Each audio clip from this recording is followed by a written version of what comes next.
Dear students and friends, السلام علیکم۔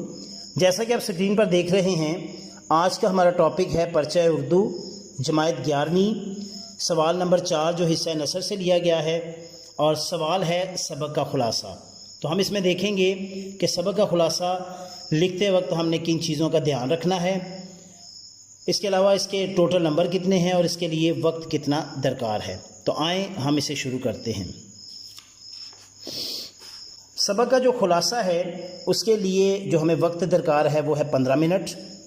اس کے علاوہ جو ہمیں جو نمبر ہیں اس کویسچن کے وہ ہیں 10، جس میں 1 نمبر مصنف کے نام کا ہے اور 9 نمبر خلاصے کے ہیں۔ جب ہم نے اس کو لکھنا ہے تو سب سے پہلے اوپر ہم نے سوال نمبر 4، اس کے بعد میں نے ایک باکس بنایا ہے جس کے اندر سبق کا خلاصہ لکھا ہے۔ نیکسٹ ہماری ہیڈنگ ہے، سب ہیڈنگ ہے سبق کا عنوان، جو کہ آلریڈی کویسچن میں دیا گیا ہوتا ہے، جو کہ یہاں سر سید کے اخلاق و خصائل۔ اس کے بعد ہے جی مصنف کا نام۔ مصنف کا نام لکھتے دھیان رکھنا ہے کہ اس کا جو اصل نام ہے جو اس میں یوز ہوا ہے وہی لکھیں، اگر ہم کوئی اپنی طرف سے ایڈ کریں گے تو وہ نمبر کٹ جائے گا۔ اس کے بعد ہے جی ماخذ اور صنف۔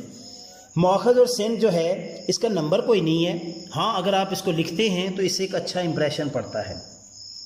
اس کے بعد ہم آ جاتے ہیں خلاصے پہ۔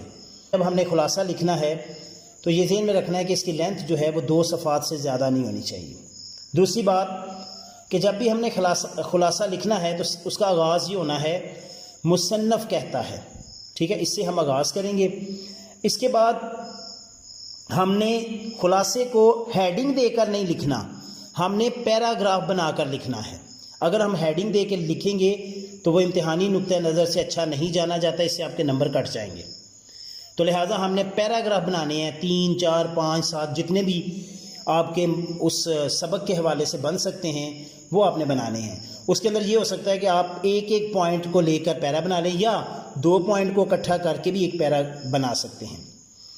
نیکسٹ آپ نے اس چیز کا خیال رکھنا ہے کہ جو زبان ہے، جس طرح کی لینگویج استعمال ہوئی ہے اس سبق میں، اسی طرح کی لینگویج ہم نے یوز کرنی ہے۔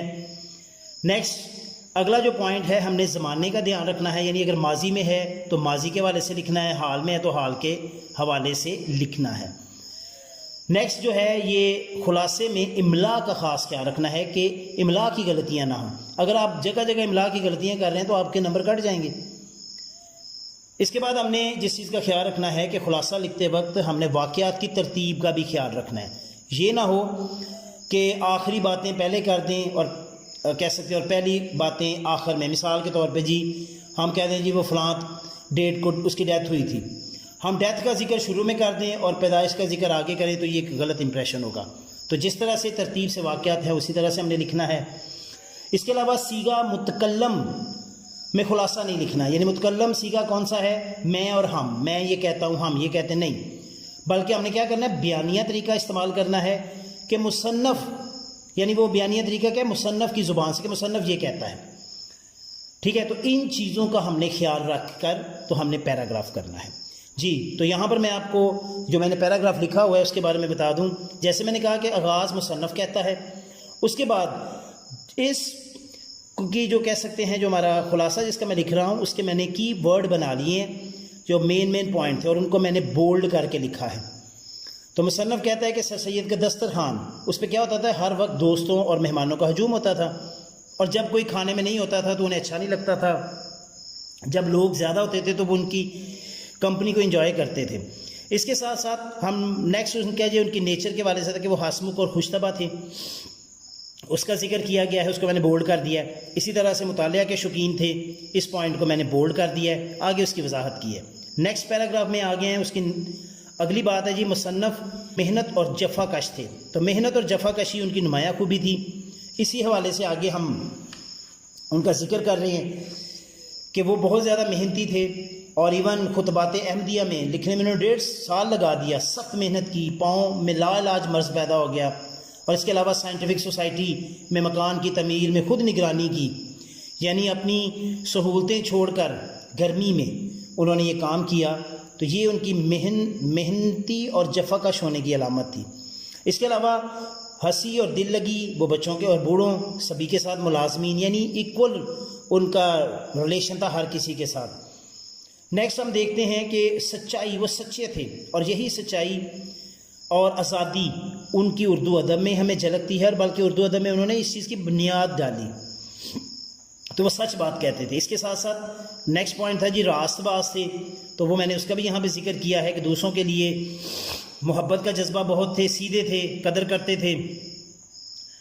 اس کا ذکر آیا، نیکسٹ آ گیا جی کہ ان کا برتاؤ بڑا نرالا تھا، یعنی ان کو دوستوں سے مل کر بڑی خوشی ہوتی تھی، خالص اور مخلص دوستوں سے ان کا ملنا جلنا ہوتا، اور ایون نواب محسن الملک جو تھے انہوں نے کہا کہ سر سید جیسی سچی محبت اور وفاداری دنیا میں کہیں نہیں دیکھی گئی۔ تو ان چیزوں کو، یعنی یہ پوائنٹ ہم نے لکھے ہیں۔ اس کے بعد سیر چشمی اور فراخ حوصلگی، تو اس پوائنٹ کو ہم نے یہاں پہ مینشن کیا ہے۔ پھر ہمدردی اور فیاضی تھی ان کے اندر، کہ وہ ایک درخت کی مانند تھے جو اپنے پھل، سائر، لکڑی، غرض ہر پہلو سے لوگوں کو فائدہ پہنچاتا تھا، تو یہ ان کی ایک نمایاں خوبی تھی۔ اسی طرح تحمل اور برداشت ان میں بہت زیادہ تھی، اور ان کی ماں نے ان کو یہ بات سکھائی کہ برے کے ساتھ برائی کرنا اس جیسا بننے کے مترادف ہے۔ تو یہ وہ ساری ان کی کہہ سکتے ہیں جو ان کی خوبیاں تھیں، ان کے اخلاق تھے، ان کے خصائل تھے، ان کو ہم نے یہاں پر مینشن کیا ہے۔ تو یہ چیز یاد رکھنی ہے کہ خلاصہ لکھنا ہے۔ خلاصہ مطلب ہوتا ہے مختصر، تو ہم نے بہت لمبی لمبی باتیں نہیں لکھنی، مختصر اور جامع ہم نے باتیں لکھنی ہے، اور لینتھ جیسے میں نے بتایا کہ 2 صفحات سے زیادہ نہیں ہونی چاہیے۔ جی بچوں، تو ان سب چیزوں کا خیال رکھتے ہوئے خلاصہ آپ نے اس طرح سے تحریر کرنا ہے۔ مجھے امید ہے آج کا ویڈیو آپ کو پسند آیا ہوگا۔ ویڈیو کو لائک کریں، شیئر کریں اور کمنٹ ضرور کریں۔ اس کے علاوہ اگر آپ اس چینل پہ نئے ہیں تو چینل کو سبسکرائب کر لیں اور بیل آئیکن کو دبا دیں۔ اپنا بہت سا خیال رکھیے گا اور مجھے دعاؤں میں یاد رکھیے گا۔ اللہ نگہبان۔